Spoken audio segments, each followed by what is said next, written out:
everybody. Welcome to OsteoBytes. We'll give a couple seconds for everyone to get settled in our virtual room. My name is Christina Iptoma, and I am mom to Osteo Angel Dillon and Director of Scientific Programs at MIB Agents. And today on OsteoBytes, we are joined by Dr. Arianexys Aquino-López, one of our 2024 OutSmarting Osteosarcoma Young Investigator Grant recipients because of Sydney. And she will provide an overview of her funded work on repurposing virus specific T cells as immune therapy for osteosarcoma. Thanks so much, Dr. Aquino-López, for joining us on OsteoBytes today. We are thrilled to have you. And thank you also to our panelist, Walker, for joining us.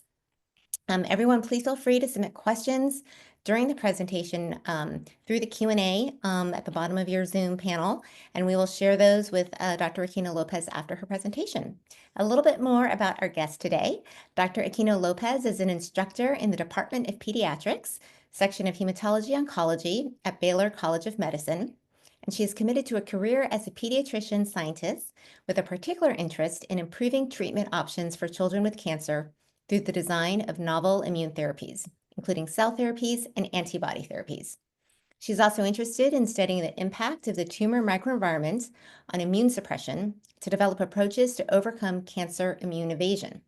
Witnessing her brother go through pediatric cancer treatment served as an inspiration for her to study ways to improve cancer therapies. Thank you so much for joining us today, Dr. Aquino-López. We are really looking forward to your talk. And before we get started, I just have a few announcements. Save the date. Make sure it's on your calendar, Factor 2025. It's going to be June 26th to 28th this year at the Grand America Hotel in Salt Lake City. Registration will open in early February, but abstract submission is now open. So if you have some work that you'd like to share or present, it's open now. You can submit it on Proposal Central. The deadline is January 10th, so you have a little time to think about it. Also, it is November, which means it is Pet Cancer Awareness Month, and there's like a 10-time higher incidence rates of osteosarcoma in dogs and in humans. So we have our Outbarking Osteosarcoma fundraiser, where you can order a fashion statement bandana for your doggy. And because nobody ever gets tired of seeing cute doggy pics, we also ask you to snap a photo of your dog wearing their bandana, and you can share their story and encourage your friends and families to vote for who wore it best. And of course, vote for your dog. And I'll put a link in the chat where you can order a banana and register for the photo contest. I did also want to highlight that we do have a MIB Canine Osteosarcoma Trials resource on our website. It provides information on why canine trials are important and also lists vet oncology programs that are actively recruiting clinical trials. And lastly, I know we haven't yet passed Thanksgiving, so it's probably a little early to start talking about the holidays, but the holidays can be particularly rough for patients that are in the hospital going through treatment and also for bereaved families. And our November Osteo AYA podcast is going to drop in a couple of weeks on November 21st. And our co-hosts, Mia and Sammy, will be joined by Osteo Warriors to discuss hospital holidays and the challenges that come with the holiday season, which Dr. Aquino-López, I'm sure you're probably familiar with. So definitely check that episode out in a couple of weeks when it comes out. And lastly, we have also just launched our MIB holiday cards. This is the first time that we're doing this. We showcase the talent of 6 Osteo Warriors who have created original artwork for each card, and they are really beautiful. And every box contains 12 designed cards, perfect for sharing joy this season. And it's only $24 with free shipping. So I'll put a link in the chat where you can order those. Walker, could you go and please introduce yourself? Yeah, of course. Hi, my name is Walker. I'm part of the junior advisory board and have been for the last few years. I got a sneak peek of today's slides, so I'm very excited to hear Dr. Aquino-López explain more about them and go further in depth. So you can take it from there, Dr. López. Wonderful. Well, thank you all for the kind introduction. Let me go ahead and share my slides.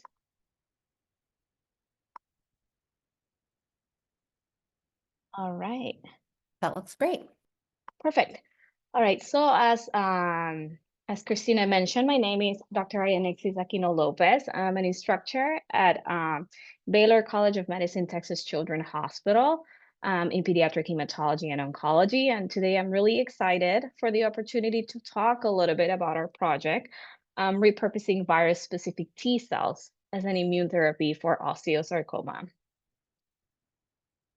Osteosarcoma is a primary bone tumor that generally affects the adolescents and young adults, and it generally affects the long bones of the body. Unfortunately, when we look at the overall survival for our osteosarcoma patients, we've been kind of like stagnant at the 60% overall survival for a couple of decades already. So we haven't seen a lot of improvements in overall survival since the development of neoadjuvant chemotherapy back in the 1960s. And that's when we give chemotherapy to shrink the tumor size prior to resection. So that really improved survival. But since then, like you can see that since 1980, 1990, we've been literally at the 60%. So there's definitely a need for further therapies to improve this survival. Moreover, we do know that many of our patients with osteosarcoma develop metastatic lesions. And so generally, the main site of metastatic lesions for a lot of our patients is the lungs. And what we do know about the survival once they have metastatic lesions is that the survival is even worse at less than 40%. And once again, we're still using the same chemotherapeutic agents for decades and decades. So there's definitely a need for new and improved therapies for both primary tumor and also patients with metastatic disease. So our current therapies are limited to mostly chemotherapy and surgical approaches. When you have metastatic lesions at sites that are unresectable, or let's say you have multiple pulmonary lung lesions, that is really hard to take them all away. That represents a huge, huge challenge. And so our goal is, what if we can use the immune system to actually kill osteosarcoma cells? And so I wanted to talk a little bit about our immune system and how it works. And before I start talking about how I plan to repurpose it to kill the cancer cells. So basically within the immune system, I'm interested in using cells called T cells. And so when we get sick with a virus, there are cells in our body called T cells that basically they recognize the cells that are infected with the virus. Here is like in red. And so those cells look sick. They present these danger signals or viral antigens. And our T cells say, hey, there's something wrong with that cell. We need to kill that cell. So they start an immune attack. When they do that, that promotes that the infected cell is now killed. And that's how T cells get rid of by basically viruses in our body naturally. So part of my project is, what if we could use these T cells, which I'm going to start calling virus-specific T cells from now on, or VSTs, to recognize actually tumor cells. Maybe we can make the tumor cells look like they have a virus. So that's the idea and the goal of our project in general. But what do we do about these immune T cells in osteosarcoma, right? I was very excited to hear Dr. McEachern's OsteoBites talk from September, and he was talking about how these immune T cells are really localized at the periphery, kind of like around the osteosarcoma lung metastasis. So I'm not going to go into a lot of details on this figure necessarily, but these two pictures here are going to be, these two columns are going to be your metastatic lesions. And over here is what they call the tumor periphery. So it's kind of like around the tumor core. And they see these brown stains there that represent T cells. So there's T cells that are around the metastatic lesion, but not really within the tumor lesion core. And as opposed to primary lesions that do have a little bit of more scattered T cells around. But all in all, this is to say there are T cells around the tumors. So there is potential to repurpose these T cells to kill the tumor, right, or to have them activated. This was further described as well in another article by Ligon et al. In 2021, where they also showed that when we look at osteosarcoma metastatic lesions, there's an increased number of T lymphocytes, mostly around what they call the metastasis interface. So it's that tissue that is between the cancer tissue and the healthy tissue. And so that's where they saw most of those T cells. So both of these articles make us think, okay, there are T cells around metastatic lesions. So my curiosity took me to think, are any of those T cells actually virus specific? And so nothing really that I could find that has been published as far as whether there are virus specific T cells in osteosarcoma, but this has been described in a variety of other solid tumors. And so this article was published back in 2019, where they show that there are T cells that recognize viruses such as CMV and EBV and even flu in other types of solid tumors, like endometrial cancer, head and neck, breast, brain tumors. So it made me think, oh, there's possibly T cells that are virus specific around osteosarcoma. But nothing is really published just yet about that. So luckily, in order to answer this question, I had the pleasure to know Dr. Livingstone at MD Anderson. And he was like, oh, we have a published paper where we explore the immune genomic landscape of osteosarcoma.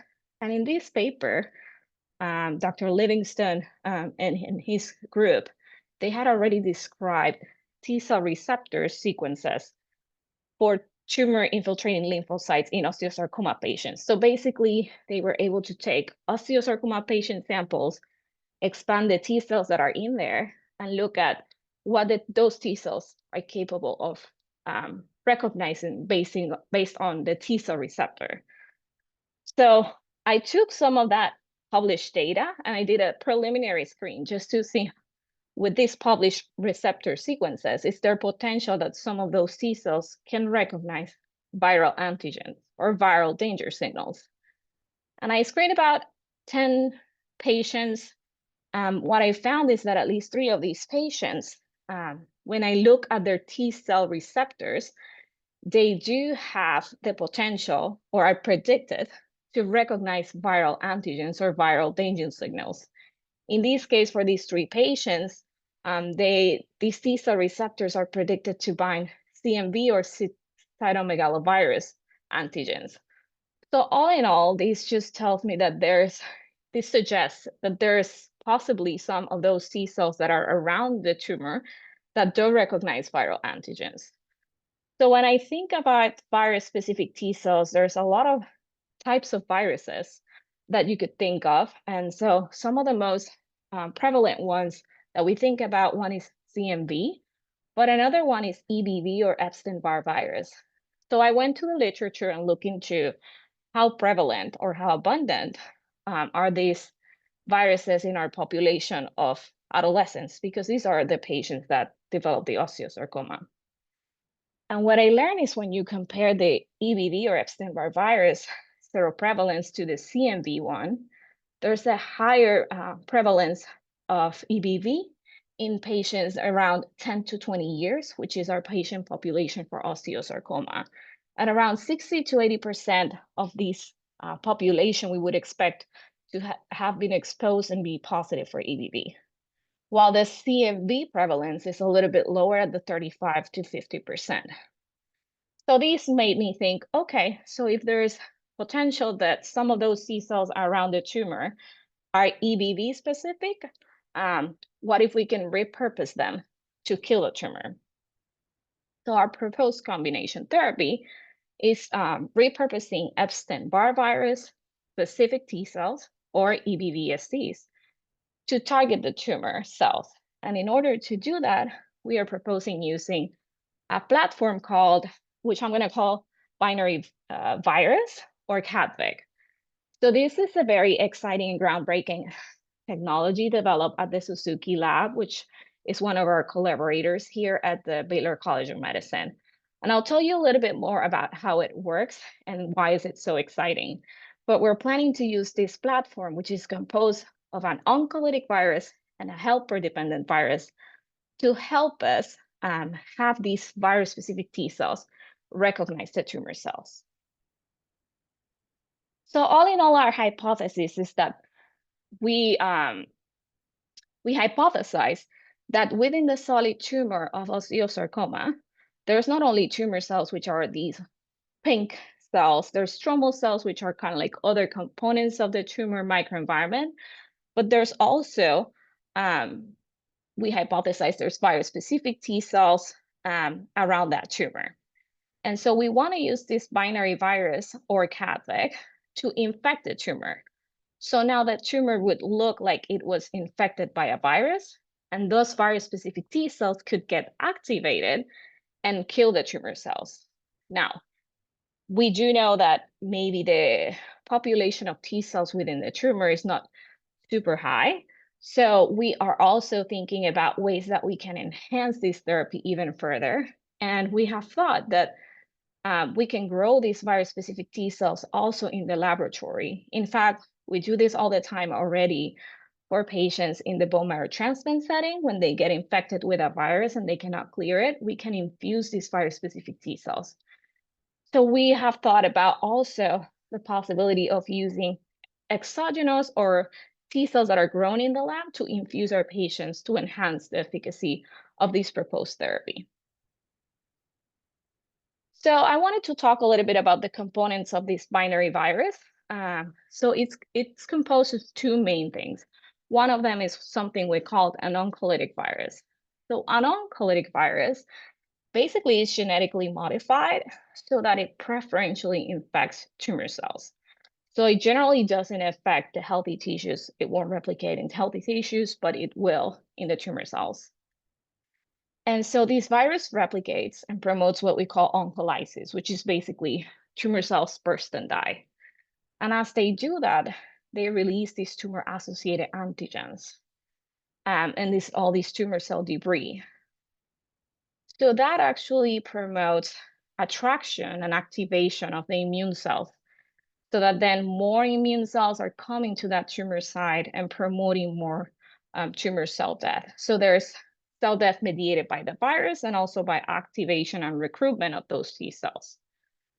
Another interesting fact about this oncolytic virus technology is that it has the potential to promote something that we call is epitope spread. So the oncolytic virus infects the tumor, promotes tumor lysis. As I mentioned, there's tumor-associated antigens that are released, and those activate something called antigen-presenting cells. So those go to the lymph nodes and the lymphoid organs, and they go there and basically activate T cells, and basically kind of like say, hey, there's this dangerous tumor-associated antigen. You guys need to attack this if you see it. So now the T cells are going to go to the primary tumor and kill those tumor cells, but there's also potential that some of those T cells can migrate through our blood vessels and traffic to distant tumors. So there's potential that you could even have an impact or an anti-tumor effect, not only in the primary tumor that was injected, but also distant metastatic lesions. So in this binary virus technology, we're using this oncolytic virus, and we're combining it with a different virus called a helper-dependent virus. So as I just mentioned, here in purple, you'll see the oncolytic virus promotes direct tumor killing. And so it can promote that tumor cell to die directly, but it also helps this helper-dependent virus replicate.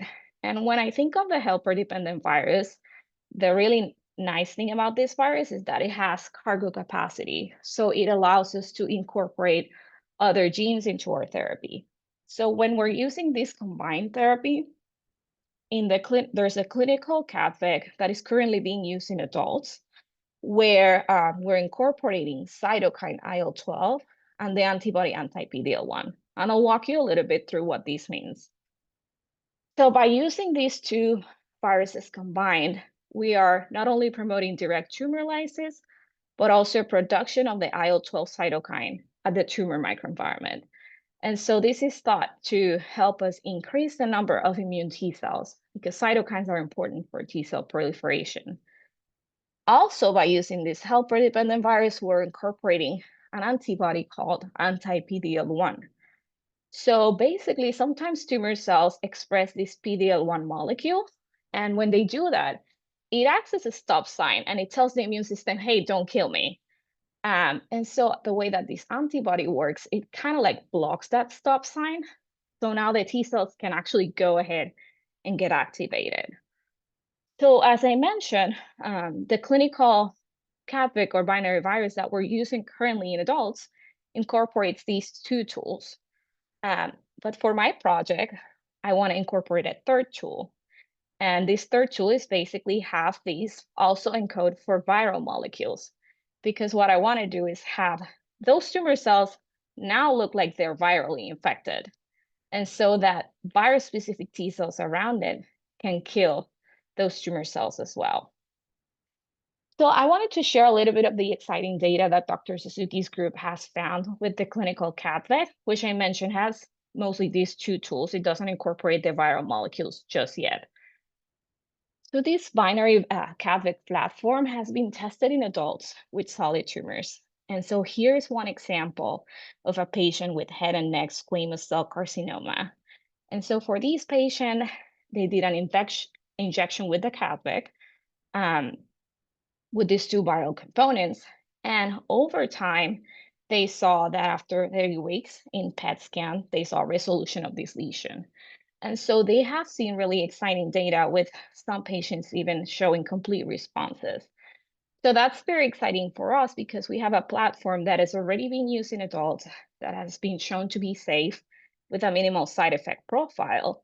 And we want to do is modify it to take advantage of it and using it in our pediatric osteosarcoma patients. So the CADVIC or the binary virus incorporates these two tools. It doesn't have the viral antigens just yet. That's something that we're working on right now currently. But as proof of principle experiments, we decided to use a recombinant virus called E1 polytope. So basically, this was used as a tool to infect tumor cells and have those tumor cells present those danger signals, those EBV viral antigen signals. Because we wanted to prove, first of all, can we actually have EBV-specific T cells kill tumor cells if those tumor cells look like they have been infected with a virus? So in order to test that, I use two osteosarcoma cell lines, SAOS2 and U2OS. And these cell lines are known to be HLA-A2. HLA is basically the molecule that presents these tumor antigens or these antigens. So then I match my donors to also be HLA-A2, and I use two different types of T cells. The T cells that are specific for EBV, which is my virus of interest, and I grew T cells from the same donors that are grown to be specific to a different virus, in this case, CMV. And so those would be my negative control because I wouldn't expect T cells that are trained to kill CMV to actually recognize EBV or Epstein-Barr viral antigens. So I'm going to walk you through the experimental design. So basically, I want to know if these virus-specific T cells can kill osteosarcoma cells when the osteosarcoma cells look like they've been infected with EBV. So I'm using here U2OS osteosarcoma cells that are labeled with GFP or green fluorescence protein. And so I grew the cells in two different settings. In monolayer culture, which is your traditional culture conditions, basically the cells are laid down on a plate and then the T cells are added on top. What I also wanted to test them in a more three-dimensional structure, which resembles a little bit better what a solid tumor looks like. So I also grew osteosarcoma tumor spheroids. So after seeding the layers, either monolayer or spheroid, I added E1P, which is a reminder, is the tool that I'm using to promote tumor presentation of EBV antigens, make the tumor look like it's EBV infected. And then I added the different components of the binary virus, either just the helper dependent for the cytokines and the antibodies, or in combination with the oncolytic virus. And then, I'm sorry, I forgot to mention, this E1 polytope is a tool that was developed by the Canner Group, and it was published back in 2006. So basically, after I seed the tumor cells, I infect them with the different components, and then the next day I add my virus-specific T cells, leaving for some time to have the T cells, the viruses infect the tumor and kind of like do the things that they're supposed to do.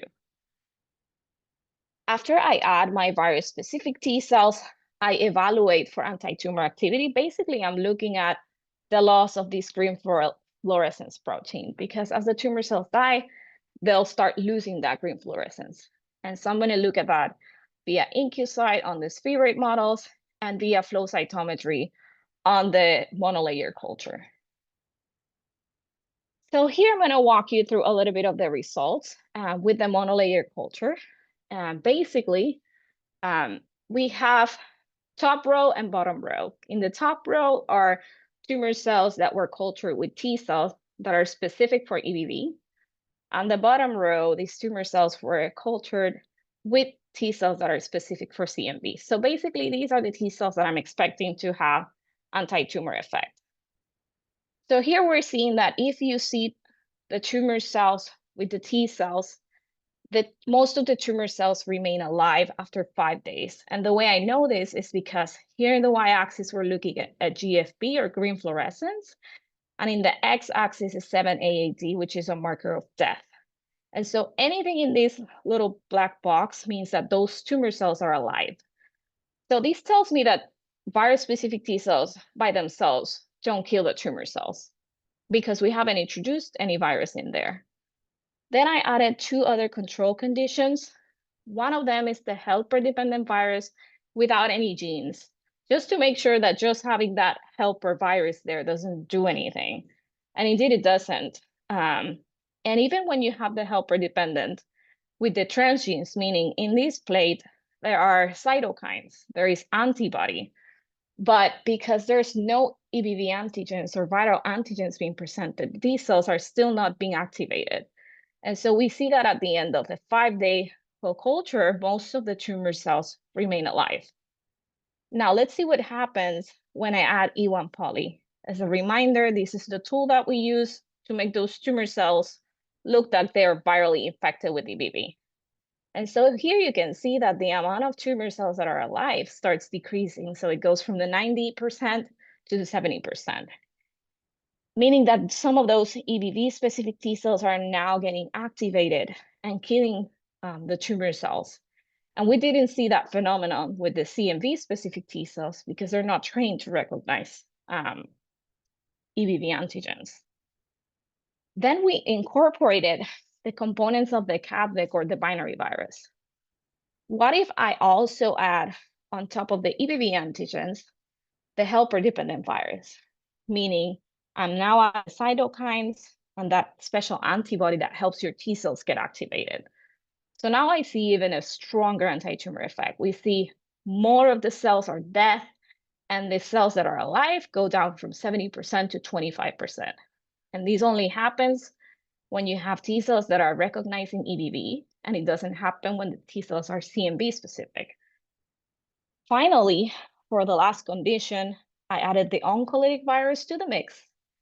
As a reminder, this one also has direct anti-tumor effect, and it helps the helper-dependent virus replicate even more. So here's when we see the stronger anti-tumor activity. And so at the end of 5 days, when you add all of these components into the mix, you can see that there's only a 17% of the tumor that is still alive through the co-culture. So all in all, these suggest that, yes, these EBV-specific T cells can recognize and kill tumor cells if those tumor cells look like they are infected with the virus. And moreover, when you add the components of the binary virus, this enhances the anti-tumor effect of those T cells. So we wanted to learn a little bit more about what's happening on the plate. So I also looked at quantifying or checking the number of T cells in that culture, in the culture plate. So basically, these images are going to be the same concept, but this time, instead of looking at how many tumor cells are alive, we're going to be looking at how many T cells are there. And so I normalize all the data to the condition where we have a tumor and T cells in absence of a virus. So that would be like the one-fold condition. And then I want to see if adding all of these components helps us increase the number of T cells. And I know these are T cells because I stained for CD3, which is a marker of T cells. So here, these are my control conditions. Basically, when we add just the helper-dependent virus with or without these special genes, there's not an increase in the T cells. We haven't yet incorporated any of the viral antigens. However, once you infect those tumor cells and make them look like they have a virus, then the T cells are getting activated and they start replicating. So now you see that there's a twofold increase compared to the baseline number of T cells. Furthermore, when you add the components of the binary virus, the helper-dependent and the oncolytic, we see that there's a slight increase on the number of T cells compared to the condition without these binary virus components. So all in all, this suggests that we do see that having the tumor cells look like they're virally infected promotes anti-tumor activity and also an increase in the number of T cells. And this is further enhanced when you add the components of this binary virus. So one last piece of information that we wanted to learn about was the levels of interferon gamma. So when T cells get activated, they secrete interferon gamma. And so we can measure that. So we want to know, okay, if we have more tumor killing and we have more T cells, do we have more interferon gamma as well? And so this is what we learned. Basically, at the 48 hours of the co-culture, when you add those EBV antigens, right, and have the tumor cell look like it's virally infected, you see some interferon gamma being released. And that was undetectable in the previous conditions or negative controls. This is further enhanced when you add the helper-dependent virus to the mix, which, as I mentioned, it has cytokines which help, proliferate those T cells, and it has the antibody which helps activate those T cells. So there's more interferon gamma. And this is even improved in presence of the oncolytic virus as well to form this binary CADVEG. So these were also results that we also saw in the 5-day co-culture, a little bit more pronounced. So all of these results that I've shown you so far are with one donor. We know that when you're working with virus-specific T cells, there's a lot of donor variability. So we've replicated our experiments with 3 different donors. And this is the summarized data for all 3 donors. And the summary is basically the same.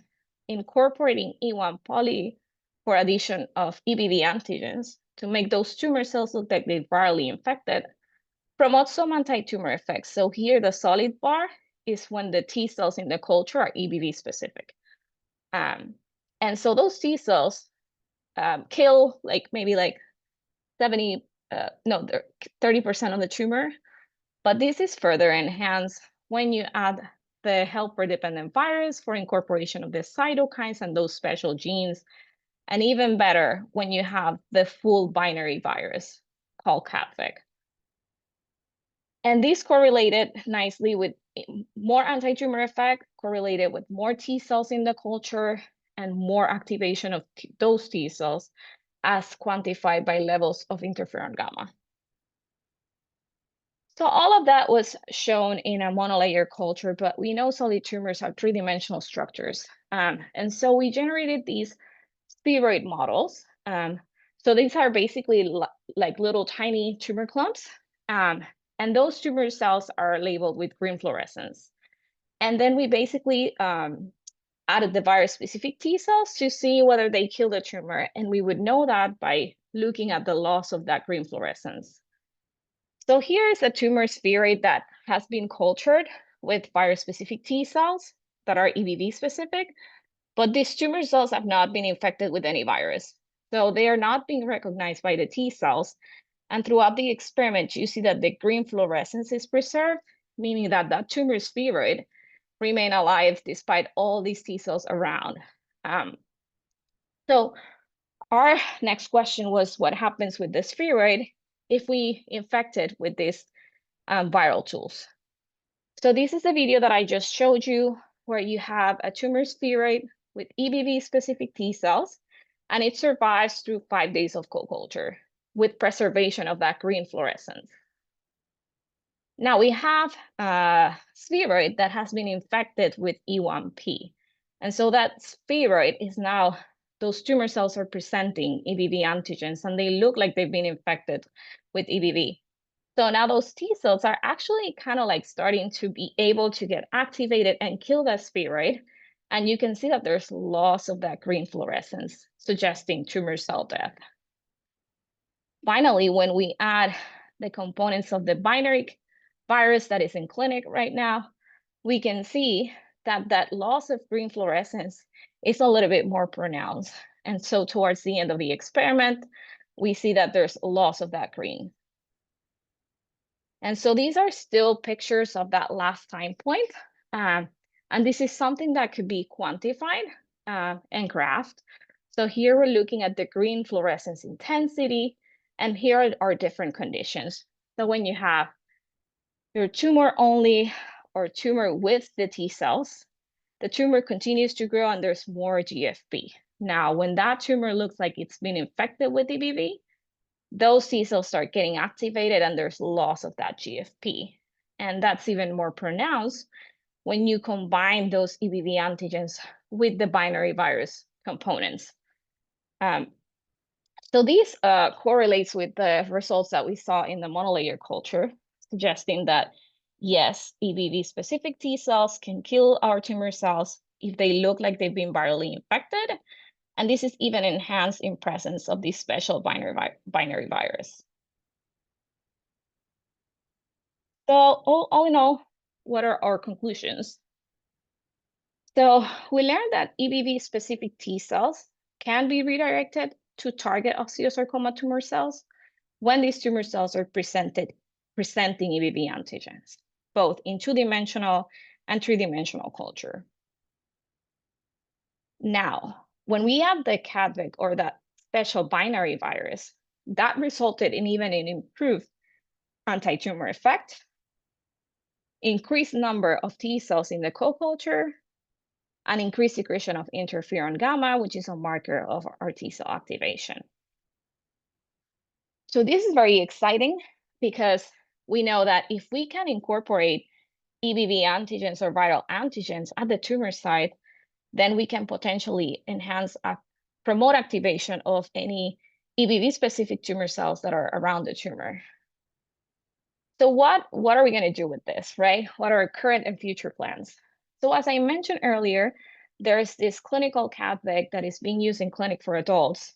And that CADVIC basically expresses the cytokine and the special antibody, and it stops here. What we want to do now and what we're working on right now currently with the Suzuki group is we're incorporating EBV antigens so that at the tumor site, we will express not only the cytokine and the antibody, but also now those tumor cells will start expressing those viral antigens and look like they've been infected with this virus. So that's one of the approaches that we're taking to make the tumor cells look like they're virally infected. And so once we have this virus that we're currently working on generating right now, the idea is to test it in an animal model, right? So we think of this therapy as something that could have potential in different settings. One is thinking about patients that might have a relapse or refractory tumor that is in a place that we can access through injection, right? So we could do local injection of this binary virus.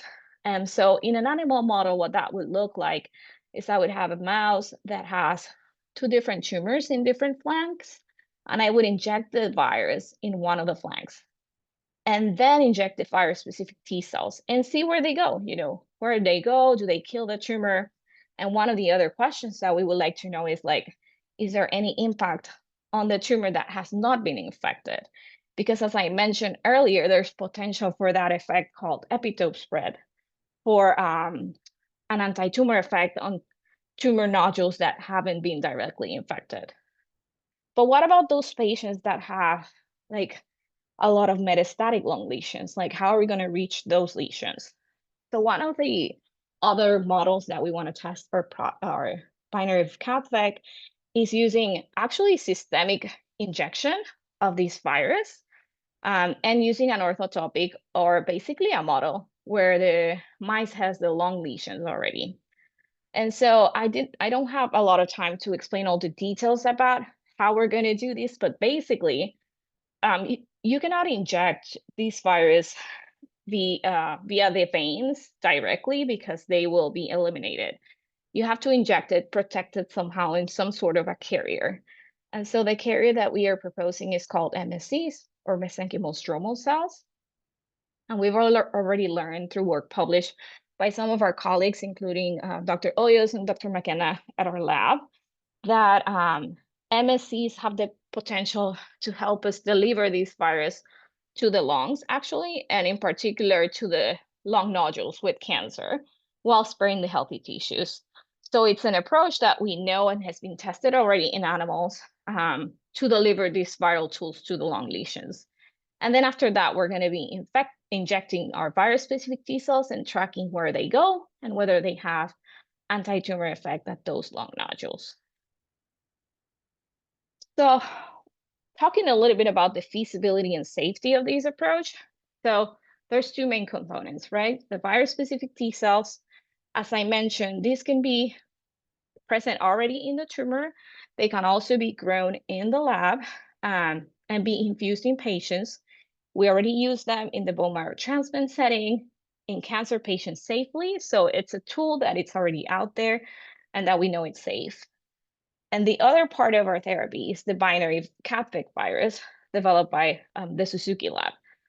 So this tool, it's very exciting as well because it's currently being tested in adults.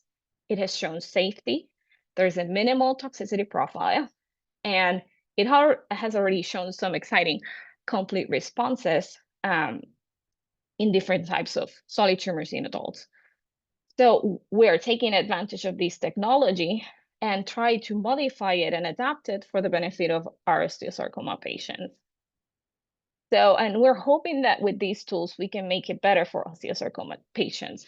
It's an innovative therapy. It has potential to treat metastatic osteosarcoma, relapse or refractory disease. And hopefully, I mean, we can develop a therapy that it can improve our overall survival with a minimal side effect profile. And so with that, I would like to share a little bit of my inspiration. So this is me in high school prom. These are my siblings.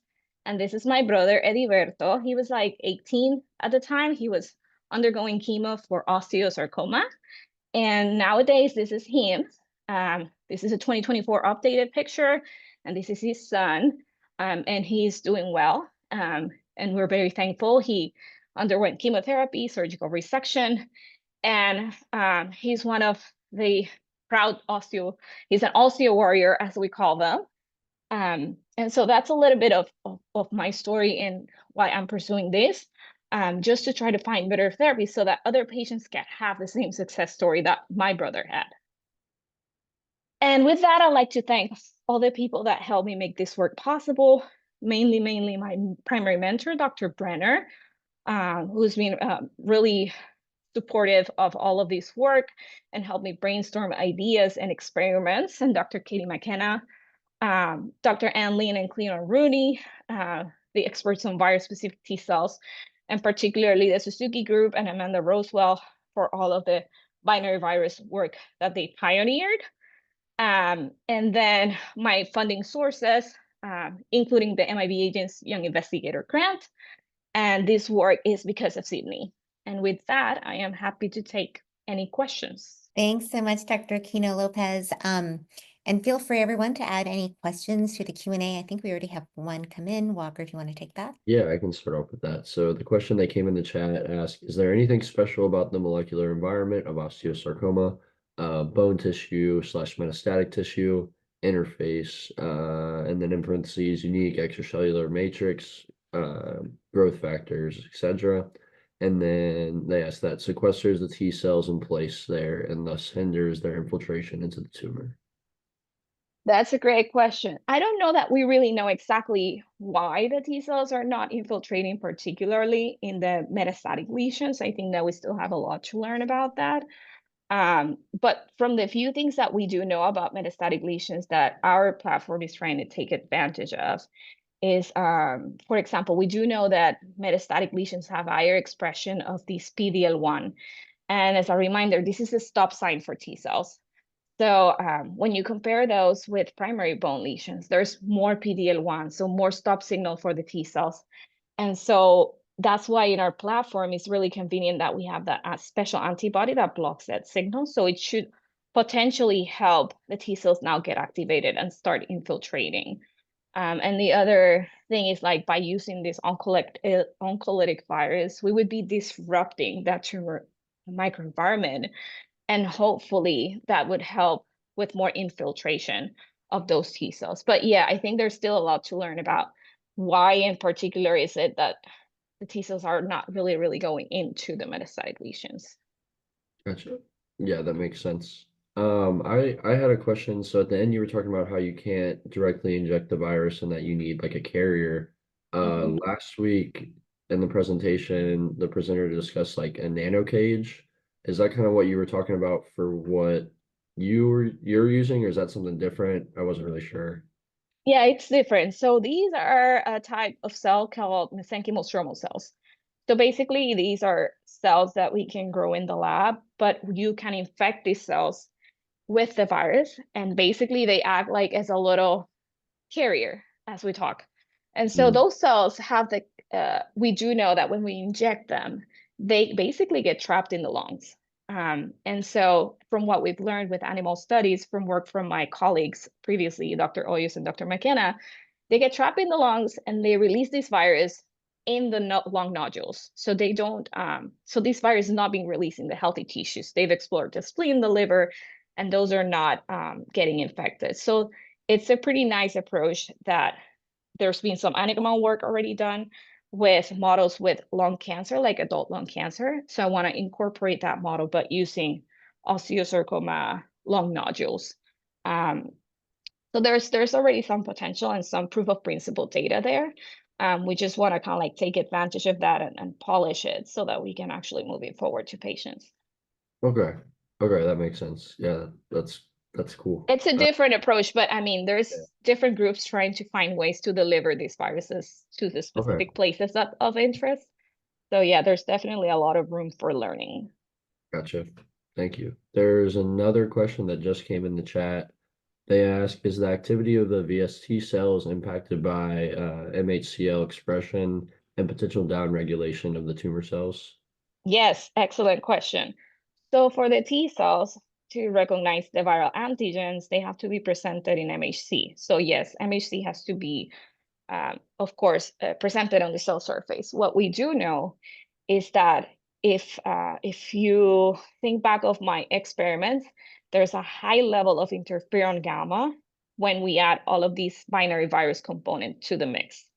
And so interferon gamma is known to upregulate or increase the expression of MHC. So as the T cells get activated and release that interferon gamma, we're going to be looking into, of course, in our experiments, the expression of MHC to make sure that this molecule is actually still presenting the viral antigens. Because yeah, that's one of the mechanisms that cancer uses to evade the immune system. It's like it hides those danger signals. But we're hoping with the activation of our T cells and the release of higher levels of interferon that helps us upregulate and maintain that MHC expression. Okay. Okay, that makes sense. Um, I guess I have one more question. So also in like previous osteobites, people have described like tumor lysis syndrome. And so I know you haven't got to animal models yet, but do you worry about that? And then how would you go about preventing that from happening? Yeah, so tumor lysis syndrome, I think more of it also in the context of other like liquid tumors, like leukemias as well. Okay. What we have learned from this CAD-VIC, this binary virus so far from the studies in adult patients, is that there's a minimum toxicity profile. And so when we look at those patients, basically what they experience is transient fevers or transient elevations on the liver numbers, but we haven't really seen any other like major side effects. So that's encouraging for us. Um, but I don't think that there was anything reported on our clinical trial data so far on tumor lysis syndrome. But it's just something, yeah, interesting to think about. I guess if you have like a very big tumor burden, and you're promoting a lot of tumor lysis, something to look into. Yeah, definitely. That's an interesting point. But yeah, so far from our adult data, the safety profile has been really minimal. Okay, that's exciting. Yeah. Yeah. Christina, do you have any questions? Yeah, thanks.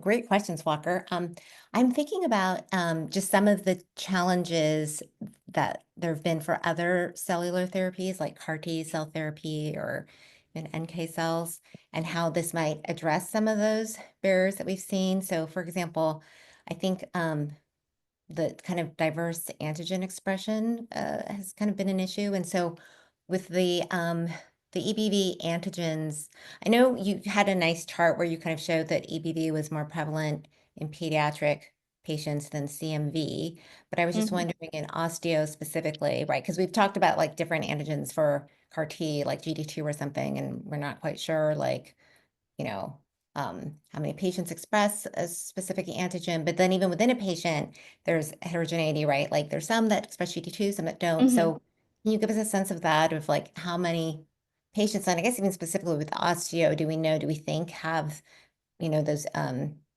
EBV antigens and also just like, is there like, do all the osteosarcoma cells can they be infected with the EBV? Like kind of what is the take rate of that E1P infecting all the osteosarcoma cells? Yeah, so that's a really good question. Let me see if I can get to our little graphic. Okay. Let me go to the top. So this is a very complex system, so I think with pictures is better. Okay. Those So, work for me. okay, do you guys see that? Okay. So basically, yeah, like you mentioned, there's a lot of challenges with let's say CAR T cells because there's heterogeneity. Let's say, for example, if you think of a HER2 CAR, maybe this tumor cell is HER2 positive, but this one isn't, right? So it might target this one, but not that one, and some of the tumor cells might escape.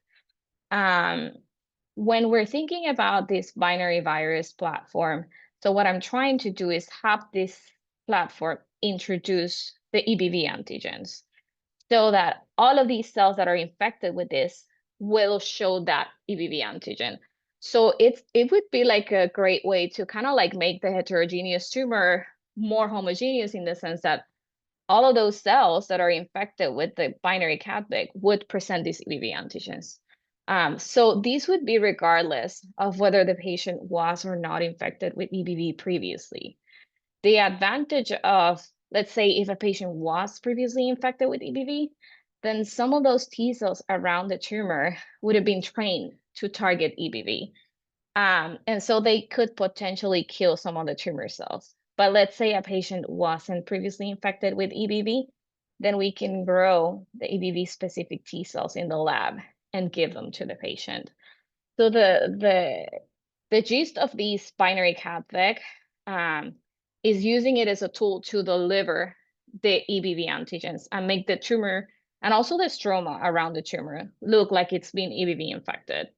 If that makes sense, more in a homogeneous way than if it's targeting like a specific molecule like HER2 or GD2, which is more of a heterogeneous expression.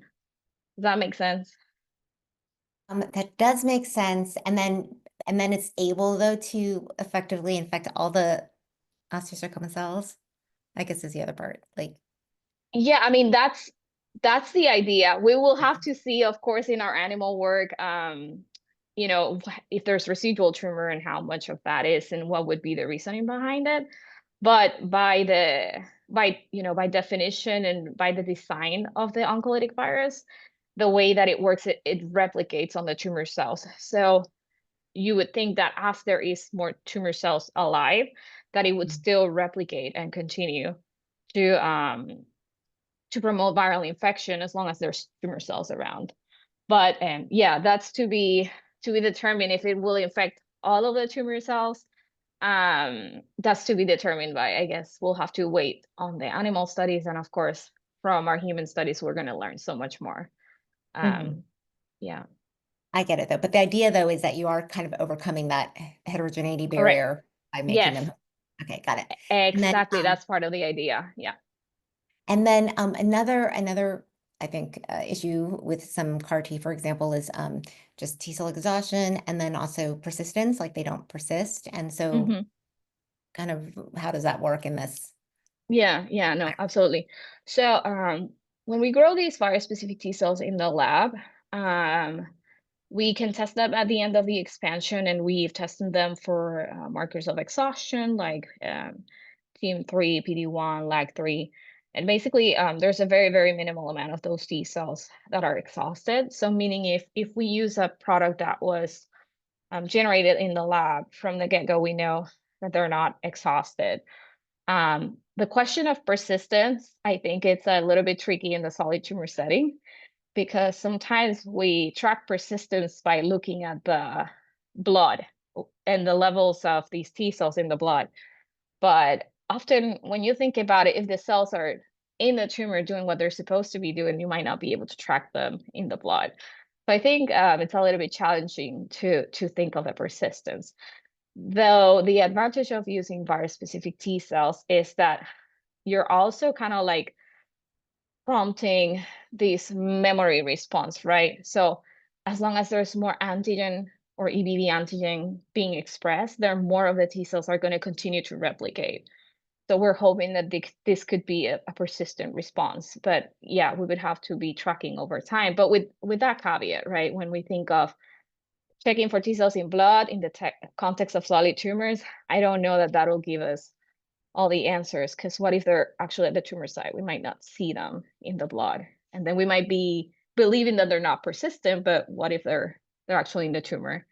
And so here comes the challenge of like, you can't really just get a tumor sample from every patient, right? So yeah, we'll have to see creative ways of tracking persistence, but we're hoping that yes, as the antigens are there, those memory cells continue to recognize those antigens and proliferate and expand. And would you mind just explaining and clarifying again? I didn't quite get the local injection versus systemic injection. The So systemic. yeah, so why does it have to be the local injection versus? So yeah, so in general, when I think of patients with metastatic lesions, I'm thinking of the systemic injection. I think that's where the real struggle is. Okay. And so that's why we're proposing this carrier approach. However, when you're proposing oncolytic virus therapy, the initial animal studies generally involve local injection, because this is what we're doing right now in adult patients. And that's one of the limitations. We're limited to tumors that you can easily access. But I'm recognizing that in osteosarcoma patients, the local injection might not be the answer to all the problems, right?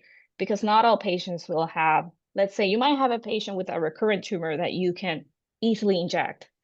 And that might be the solution for that patient. But for all these patients with metastatic lesions at different sites, or maybe like a lot of lung nodules, local injection is not an option. So you have to think ahead of the game of creative ways to get that virus at those lung lesions. And that's why we're thinking for metastatic lung nodules, we have to use a carrier approach, and we have to design our experiments so that we can test it in a setting that we can translate to our patients. So local injection is not going to be the cure for osteosarcoma metastasis, right?